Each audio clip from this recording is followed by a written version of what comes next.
Today we're going to rank every hero at the epic and legendary tier for how effective they are in player versus player combat for Call of Dragons. This is a very important list if you're figuring out which heroes to put your sculptures into, so stick around for a tier list ranking every one of these heroes.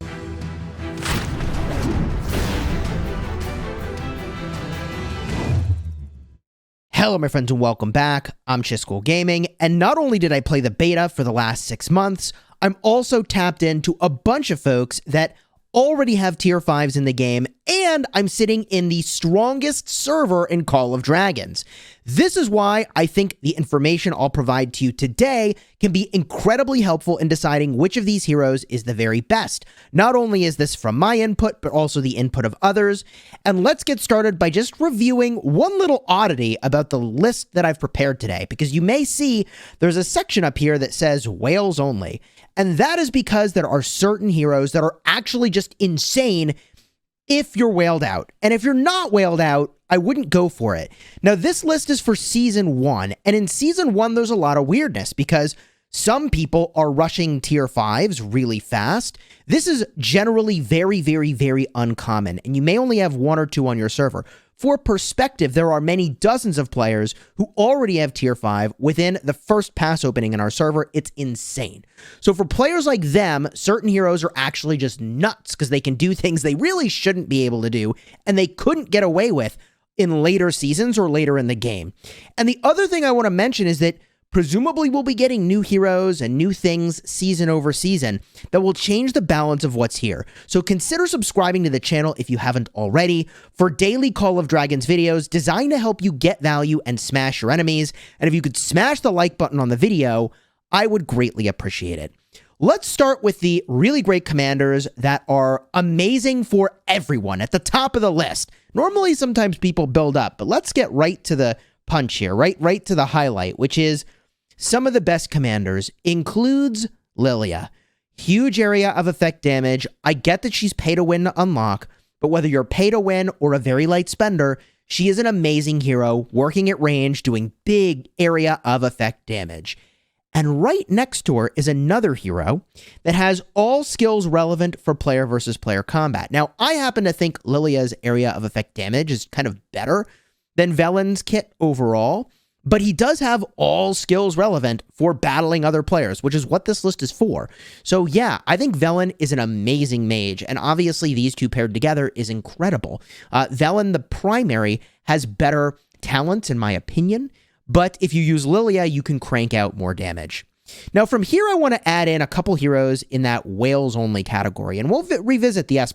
Maybe we'll put a few more in there. But in the whales only category, Bakshi and also Emrys are insane. The things you can do with cavalry if you're whaled out is just nuts. You really can't pull that same sort of stunt off if you aren't nearly as tanky like a whale is. So I think that for whales, that's a crazy invest. For whales, they're an S, but I think most people should stay away from Emrys and Bakshi. Not that they're bad, but that if you're sitting at, just getting your tier 4 troops, you'll get melted potentially by some stronger players who have a lot more firepower.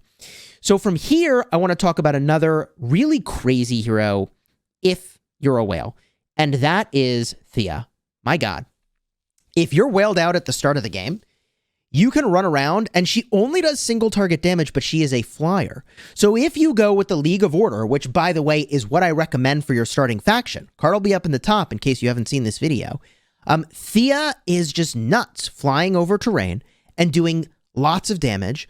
She's not the one doing the damage, by the way. The one you pair with is Atheus, and he is doing the damage. Now, overall, I would say Atheus is probably an A. He does some really cool stuff, so we'll give him that A rating overall. But together, they're really powerful at the start of the game. The other hero, by the way, who is a flyer, who is quite powerful at range, is right over here, Krieg. Now, Krieg does area of effect damage, which I really like. He does unfortunately have one skill that's committed to engineering, which I don't love. We're going to put him in the A category for now, but I might bump them down based on where we put some more of these legendaries. So let's double back on these legendaries real quick and start to allocate some of them, because Kanara is another S plus legendary. Kanara's awesome, man. She does single target damage, which is a bit of a bummer, but her talents are really good. The PvP tree is fine, but the control tree is busted. It is cracked, man. So I'm a huge fan of a Kanara primary. I am using that. It is working very well. The other hero that I want to add is Nico. He comes from Gold Keys. I want to differentiate him from Kanara by putting him in the A tier because Nico does single target damage, but he does also have one skill committed to engineering, whereas Kanara has all of them committed to player versus player combat.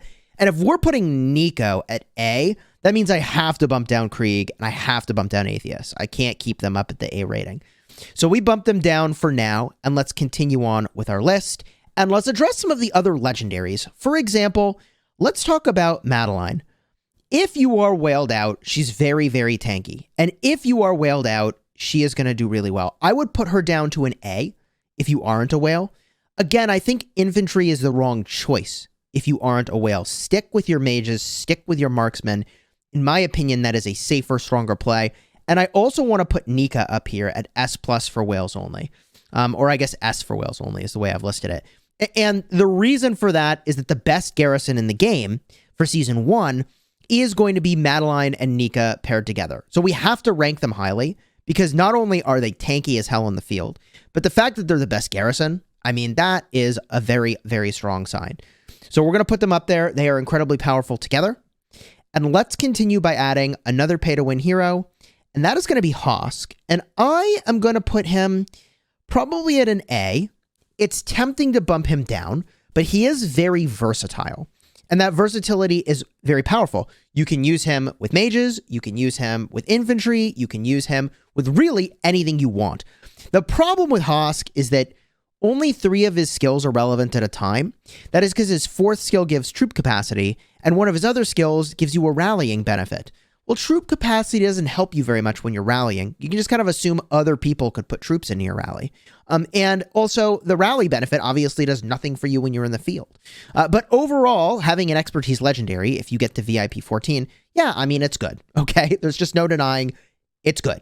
And by the way, these are rankings for the assumption that all the heroes are expertise. So fully maxed out, they are fully awakened. Now, from here, I want to place Garwood, and this is a little weird.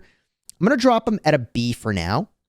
And the reason I'm putting him at B is that although he is really tanky and very powerful in that way in the field, I think he is probably a cut below Madeline and a cut below Nika. But if you're running multiple tanks, or if you wanted to get a tank march fast, especially if you're spending, man, let me tell you, Garwood with Hosk can do some work too. So there's plenty of ways to run a tanky march with Garwood. And when you need a tank, man, you need a tank. Like, you're not going to farm up a bunch of merits necessarily, but if you stop the enemy's cavalry from shredding your backline, you've done your team a real service. It's not as fancy. It's not as much flair. I'm going to put him at a B, but he is important for that role of being just a crucial tank. So from here, I want to add an epic, by the way, and an epic that I would rank as strong as some legendaries, potentially. Okay, and that is Waldir. And he has area of effect damage that, as far as I can tell, isn't being reduced by virtue of hitting multiple targets. He has every skill relevant for player versus player combat. Waldir is awesome, man. I think he's a really, really awesome. Now, that we've added probably one of the very best free-to-play heroes, we need to add the other best free-to-play hero, okay? And that is going to be Alwyn. And I am tempted to put him at A, but for now, I'm going to put him at B. I think overall, Waldir is stronger, but if you're fully free-to-play, Alwyn has some very, very critical talents that are just super strong. I made a dedicated video talking all about why Alwyn is just insane. So card will be up in the top. His talents are just so good if you're free to play. And I'll remind you of that at the end of the video if you want to check that out. Now that leaves us with several heroes here, one of whom is really versatile. And you'll use her because you have her expertise pretty quickly. You'll be able to unlock all her skills. She's not really great in PvP, okay, and that's Eliana.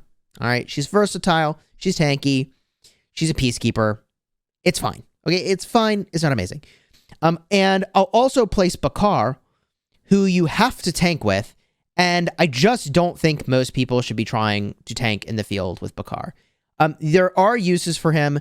You can crank some damage with him. He has a damage amplifier on his active skill, but I'm going to put him at D. That might be aggressive and rude, but maybe we'll readjust. Let's keep placing heroes for now and then C. The other hero I want to place is Guanwen, and I think I've got to put her at the very tail end of B. At the very tail end. She is a peacekeeper, and the problem is she does single target damage, and that single target damage is dealt over time. It's not instant, and you always want your damage in player versus player combat to be instant, so your enemy can't walk away from you, or if you do damage from normal attacks, like she's going to do, right? So she makes it so that over a series of turns, you're going to do skill damage.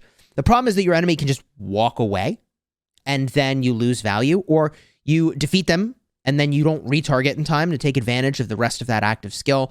I like upfront AoE damage with big debuffs, and she doesn't offer big debuffs either. So we'll put her at the very bottom of B, but she is possibly a candidate for being a C. And speaking of C heroes, it's time we place Pan, and I'm going to put her in front of Eliana. She's a healer, she's a mage, and I think she's just okay, but not amazing. Maybe I put her behind Eliana. I feel like there might be some really cool use for her that is yet to be unlocked, but I wouldn't put her near the top of this list. I do think that because she's at range, that's a win. Being at range is certainly advantaged, in my opinion, than trying to get up front, which is why we're also going to drop Alistair at a C. I just don't think there's a lot of reason to be running around with cavalry at the start of the game if you're free to play or low spender. I do think you can do some cool stuff with him if you're a pay to win, but if you're a pay to win in that whale section with the T5 troops, you probably are using some combination of Bakshi or Emrys or Hosk, and the last one that you'd bring in is your Alistair, I think. A part of the reason Alistair lives so low on this list is that one of his skills is committed to rallying, which just doesn't make sense for him as an epic. Like, you're not going to do that. So his skill here, the third skill, I'll read it to you. It's Hold the Line. It's a passive, 20% chance to increase the defense by 10% for 2 seconds when attacking cities or strongholds. This effect can be triggered every 5. I mean, he's not a part of the rally meta at the end game or for your top tier players. And he's only got then the 3 skills plus the awakening that's actually relevant for battling in the field. So we're going to leave him at that very low grade, okay, of a C for now. And there's another hero here that is just a big question mark for me. And I'm going to put her at C, but I think there's more you can do with her that could be cool. Okay, that's Indus. Indus you're getting from medals, and she has some interesting effects. Let me read them to you. Her active skill does a debuff, making the target take 20% more damage, and she has a healing factor on nearby units. So this is really cool synergy if you have tanks that run in, and then Indus chills in the back. The thing is that I don't know if people will even have her awakened by the end of the first season. Like, I don't know if that's even in the cards. So because you have to get her from the Dragon Trail, and it's going to take a really long time, and I do not recommend using, your universal tokens onto her, I think she could be cool. Realistically, no one will get her to a sort of skill level that's relevant until possibly a later season anyways. So I'm dropping her at the very tail end of B because I think there's potential, but I think she's not there yet. So this leaves us with 3 heroes at the very top, okay? Lilia, Velen, and also Kanara. Super, super strong. If you're whaled out, there are some important combos that are also near the top here. That includes Bakshi and Emrys, that includes Madeline and Nika, and also that includes Thea, who you're ultimately going to pair with Atheist and fly around like a madman, okay?